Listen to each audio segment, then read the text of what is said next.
ভারতবর্ষে ২৯শে আগস্ট দিনটি জাতীয় ক্রীড়া দিবস বা ন্যাশনাল স্পোর্টস ডে রূপে পালিত হয়। এই দিনটিকে এমন বিরল সম্মানে ভূষিত করার কারণ ১৯০৫ সালে ভারতবর্ষ যখন ব্রিটিশদের হাতে পরাধীন, সেই সময় ২৯শে আগস্ট ভারতের ক্রীড়া জগতের আকাশে এক উজ্জ্বল জ্যোতিষ্কের আবির্ভাব হয়। বিশ্ববরেণ্য হকি খেলোয়াড় ধ্যানচাঁদ এই দিনে জন্মগ্রহণ করেন।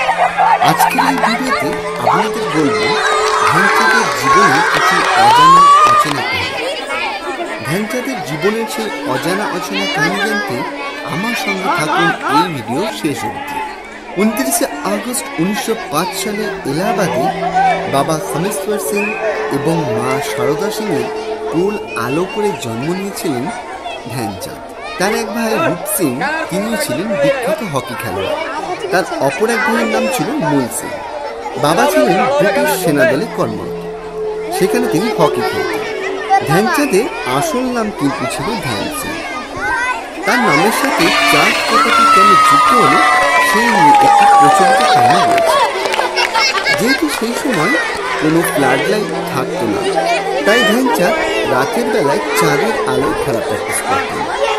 চাঁদের আলোয় খেলা প্র্যাকটিস করার জন্য ধ্যানচাঁদের নামের সাথে চাঁদ কথাটি যুক্ত হয়।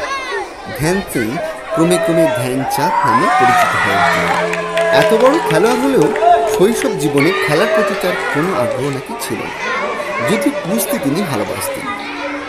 ১৯২২ সালের ২৯শে আগস্ট ১৭তম জন্মদিনে ব্রিটিশ সেনাদলে প্রথম ব্রাহ্মণ সিপাহী পদে তিনি নিযুক্ত হলেন।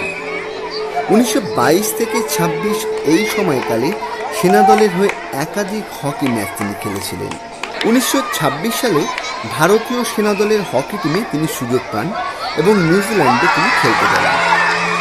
নিউজিল্যান্ডে ১৯টি ম্যাচের জয়, ২টি ম্যাচ ড্র এবং একটি ম্যাচে ভারতীয় দল পরাজিত হয়। সেখানে তার দক্ষতা সকলের নজর কাড়ে। ১৯২৭ সালে দেশে ফিরে ল্যান্স নায়ক পদে তার পদোন্নতি হয়। ১৯২৮ সালে অলিম্পিকে হকি প্রতিযোগিতায় অংশ নিতে ইন্ডিয়ান হকি ফেডারেশন গঠিত হল। ১৯২৮ সালে আমস্টারডামে অলিম্পিক প্রতিযোগিতার গ্রুপ এ ভাগে অস্ট্রিয়া, বেলজিয়াম, ডেনমার্ক, সুইজারল্যান্ডের সঙ্গে ভারতীয় দল স্থান পায়। ১৯২৮ সালের ১৭ মে অস্ট্রিয়ার বিরুদ্ধে ৬-০ গোলের জয়ের দ্বারা বিশ্ব হকিতে ভারতের যাত্রা শুরু হয়। এই ম্যাচে ধ্যানচাঁদ ৩টি গোল করেন। পরের ম্যাচে বেলজিয়ামকে ৯-০ গোলে ভারত হারায়। ম্যাচটিতে ধ্যানচাঁদের অবদান ছিল ১টি গোল। এরপর ডেনমার্ককে ৫-০ গোলে পরাজিত করে ভারত। সেই ম্যাচে ধ্যানচাঁদ ৩টি গোল করেন। তারপরের খেলায় সুইজারল্যান্ডকে ৬-০ গোলে ভারত হারায়, যার মধ্যে 4টি গোল ধ্যানচাঁদের ছিল। ২৬শে মে হকি অলিম্পিক প্রতিযোগিতার ফাইনালে নেদারল্যান্ডকে ভারত ৩-০ গোলে হারায়। ফাইনাল ম্যাচে ধ্যানচাঁদ 2টি গোল করেছিলেন। ১৯২৮ সালে অলিম্পিক প্রতিযোগিতায় হকি টুর্নামেন্টে জয়ের মাধ্যমে প্রথম অলিম্পিকের সোনা এবং ভারতের ঘরে। ওই বছর 5টি ম্যাচে 14টি গোল করে টুর্নামেন্টের সর্বোচ্চ গোলদাতা হয়েছিলেন ধ্যানচাঁদ। তার সেই অসাধারণ পারফরমেন্স দেখে সেই সময়কার সংবাদপত্রগুলো লিখেছিল, "this is not a game of hockey but magic.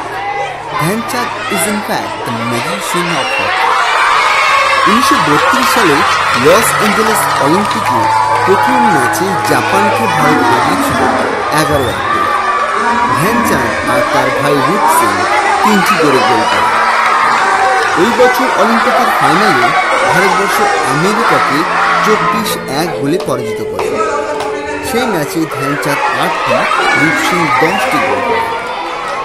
জানলে অবাক হবেন, ওই বছর প্রতিযোগিতায় ভারতবর্ষ যে ৩৫টি গোল করেছিল, তার মধ্যে ধ্যানচাঁদ এবং রূপ সিং দুই ভাই মোট ২৫টি গোল করেছিল। ১৯৩২-এ ভারতবর্ষের এই অসাধারণ পারফরমেন্স দেখে সংবাদ মাধ্যম ভারতীয় টিমকে বললেন, typhoon out of the east. ১৯৩৬ সালে বার্লিন অলিম্পিকে ধ্যানচাঁদ ক্যাপ্টেন হন।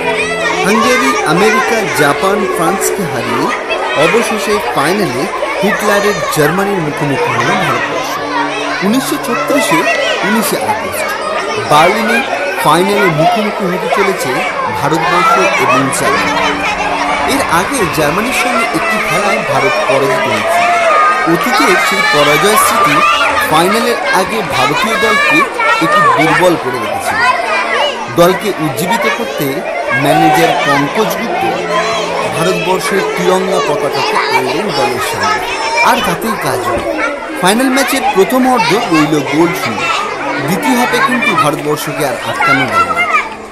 8-1 গোলে ফাইনালে জার্মানিকে হারিয়েছিল ভারত।